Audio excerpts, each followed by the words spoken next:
The beleaguered Republican Speaker of the House, Mike Johnson, has just made a move that's very likely to piss off Donald Trump, MAGA Republicans like Marjorie Taylor Greene, and even potentially cost him his job, and we have to talk about it. But before we do, if you end up liking this video and you want to support the channel, please be sure to hit the like, subscribe, and alert bells before you go.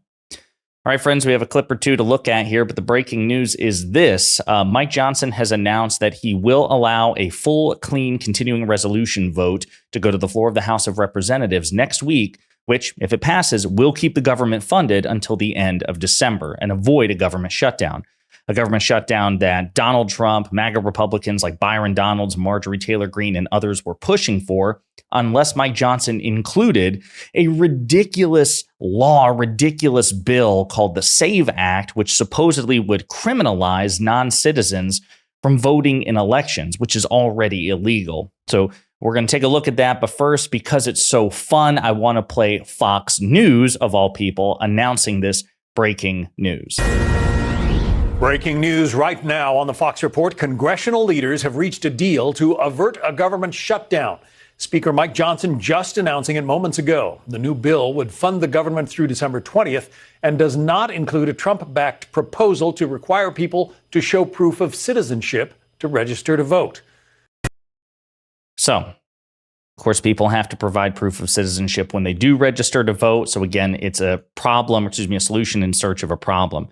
But for context, Donald Trump was advocating for this because he is convinced, or is trying to convince others, that millions of non-citizens and undocumented migrants are voting in federal elections when there's absolutely no evidence of that.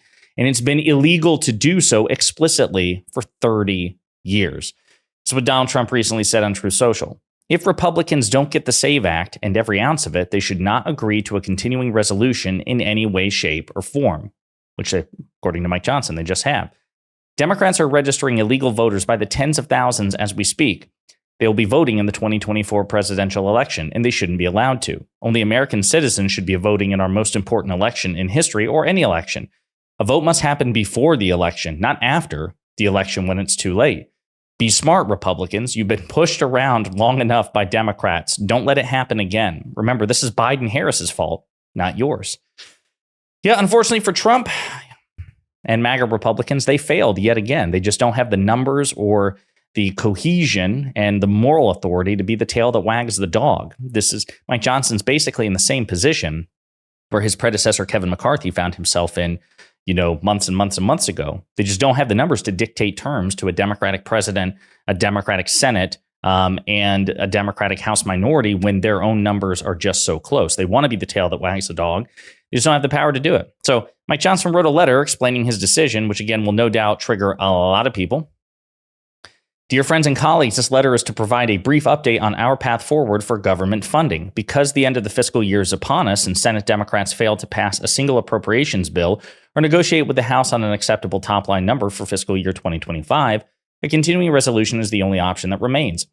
As you all know, we presented a plan last week for a 6-month continuing resolution accompanied by the SAVE Act, so we could both meet our funding obligations and do all within our power to ensure election security. Due to the urgency of that issue, the American people deserve nothing less. Since we fell a bit short of the goal line, an alternative path is now required. The feedback and ideas from everyone have been very helpful, and next week the House will take the initiative to pass a clean 3-month continuing resolution to prevent the Senate from jamming us with a bill loaded with billions in new spending and unrelated provisions.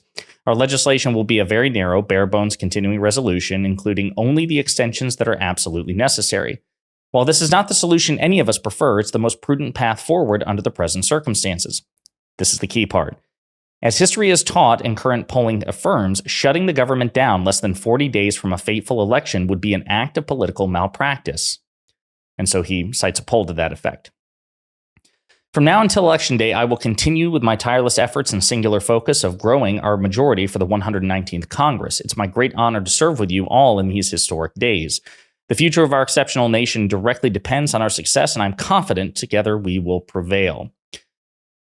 But prevailing is not something the House Republicans are particularly known for doing. It is the least productive iteration of Congress in recorded history, and that is due to the incompetence and dysfunction of the Republican Party.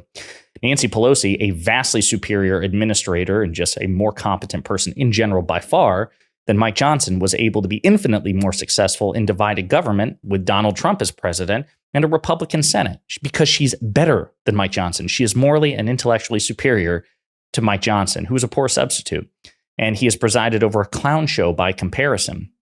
It is 100% the fault of Republicans that since January 2023, Congress has been so gridlocked. Because even Democrats in the minority know how to work with Republicans in divided government. We're just better at it than they are.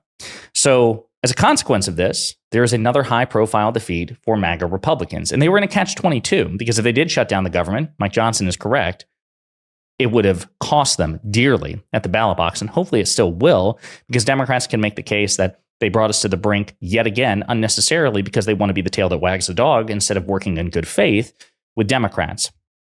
The other catch-22 was this situation here where they fold, they blink, but that's another defeat because this is the exact opposite of what Donald Trump and the MAGA flank and also Mike Johnson say that they want. They had to take an L. And quite frankly, I believe that Democrats have an obligation to break it off in Republicans, depending on how this continuing resolution passes. I wouldn't begrudge Democrats for saying, hey, listen, in 2023, you all made a deal with us. You made a deal. You made a commitment. The Republican House majority and the President of the United States made a deal for a budget. You reneged on your part of the deal, and you have tripped over yourself in perpetuity ever since. And so, no, we're not obligated to save you from yourselves, and we expect concessions in turn. But there's also another thing here, too. Marjorie Taylor Greene and other MAGA Republicans are not happy and will not be happy about this decision. Byron Donalds and others have already publicly signaled that they'd prefer the government to shut down than for Donald Trump's ambitions and his agenda to take another L so soon before an election. So it's entirely possible that we will see enormous backlash from MAGA Republicans next week. As a matter of fact, while we're talking, why not even just look up? I'm curious. Marjorie Taylor Greene might have already reacted or responded to this. So let's find out. Let's take a look here. Not on her official page, unfortunately. That's regrettable. What about another one? Let's see here. Let's go to her private page. Posts. 7 hours ago. Oh, no. So we don't have any fresh reactions from Marjorie Taylor Greene. She's probably still seething at the moment, but I guarantee you by tomorrow, Donald Trump and MAGA Republicans will have reacted to this. And the question is, how will they react? Well, based on past performance, they'll be quite upset because, again, this ran contrary to what Donald Trump publicly demanded. And it's all Mike Johnson's fault. But I have no sympathy for any of them because they all put themselves in this situation. And we Democrats have to make sure we exploit it for political benefit. So there you have it. Donald Trump, MAGA Republicans, Mike Johnson, Marjorie Taylor Greene, they have all failed. And this may trigger yet a new chapter in the MAGA GOP civil war. In the meantime, let me know what you think in the comments.